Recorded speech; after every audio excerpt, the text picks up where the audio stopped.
Halo, bertemu kembali dengan saya Gus Romi.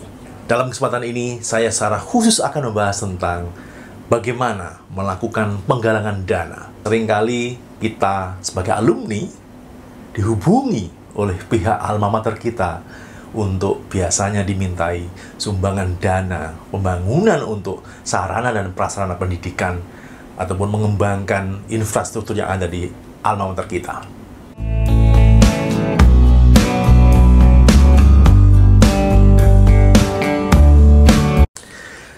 Sebelum saya mulai, pastikan Anda sudah menekan tombol subscribe dan juga lonceng agar Anda tidak ketinggalan video-video dari Gus Romi.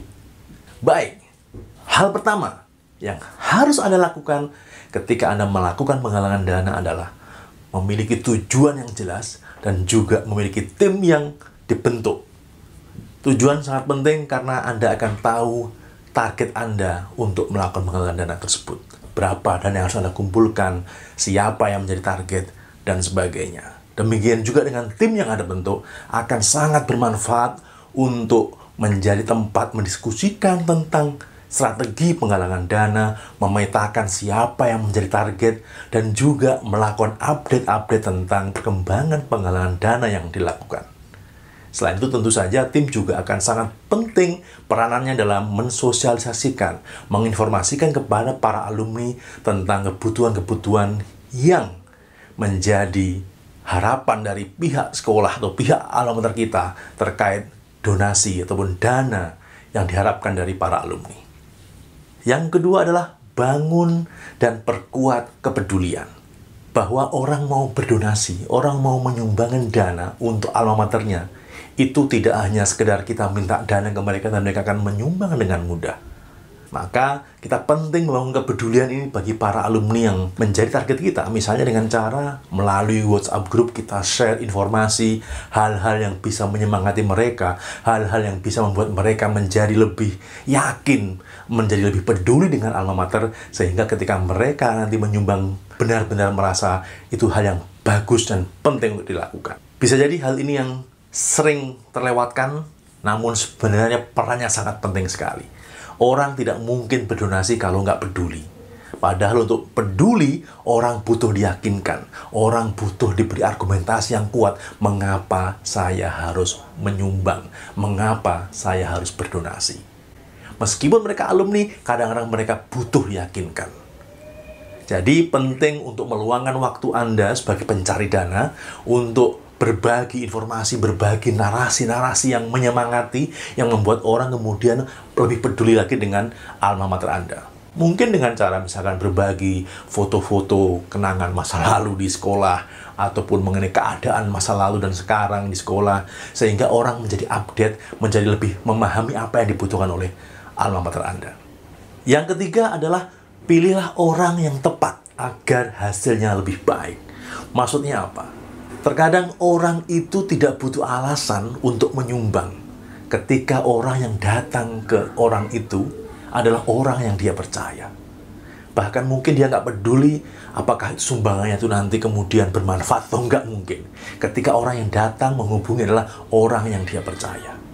Maka sebagai tim pencari dana, Anda harus memetakan siapa orang yang tepat menghubungi siapa. Siapa orang yang tepat untuk minta sumbangan ke siapa.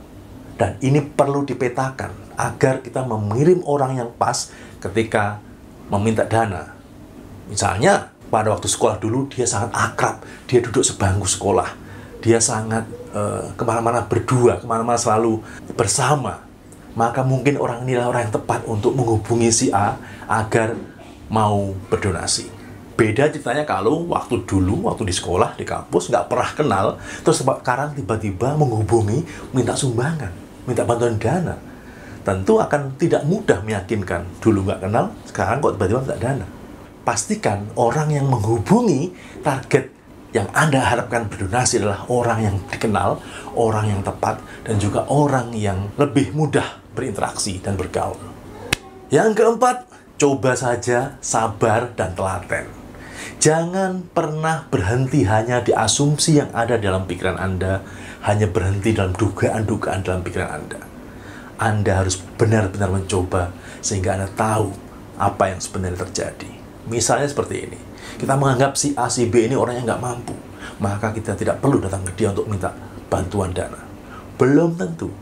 Kita harus nyoba dulu datang ke dia, nanya baik-baik apakah mau berdonasi apa tidak. Jika mau berdonasi, baru kemudian didiskusikan bagaimana cara mendonasikannya. Apakah misalkan yang mencicil atau dengan tahap demi tahap dan sebagainya.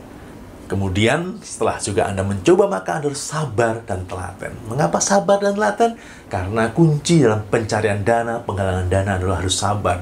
Anda akan berhadapan dengan berbagai macam karakter orang, berbagai macam pertanyaan-pertanyaan mungkin yang meragukan Anda, berbagai macam hal yang membuat Anda mungkin tidak nyaman, maka Anda harus sabar menjalankannya. Karena ini tentang apa yang kita harapkan dari orang lain agar berdonasi, maka kita harus sabar melakukannya. Dan juga telaten. Maksud telaten, ya pastikan Anda menghubungi semua yang ada dalam list teman-teman Anda di sekolah Anda. Telaten satu persatu dihubungi dengan pendekatan pribadi, dengan pendekatan lewat temannya teman yang baik misalnya, dan sebagainya. Terakhir adalah gembira dan bahagia menjalaninya. Anda mungkin akan bertemu dengan teman-teman Anda sendiri yang dulunya mungkin ramah, dulunya mungkin baik dengan Anda. Saat ini ketika Anda datang ke mereka, meminta donasi untuk sekolah atau beralamat Anda, mereka kemudian mungkin tidak merespon WA Anda, tidak menjawab WA Anda, bahkan berjanji tapi kemudian tidak ditepati, ataupun justru malah menolak ajakan Anda untuk berdonasi. Tidak masalah, itu adalah masalah mereka. Itu bukan masalah Anda sebagai orang yang mencari dana dan donasi. Jadi jangan masukkan dalam hati, jangan baper, dan tetap jalani apa yang menjadi target Anda dan tujuan Anda, mencari orang-orang yang potensial berdonasi untuk kepentingan dan tujuan yang Anda canangkan. Demikian 5 hal yang penting sekali untuk Anda lakukan ketika Anda melakukan penggalangan dana. Sampai ketemu di video-video Gus Roy Fish selanjutnya. Terima kasih.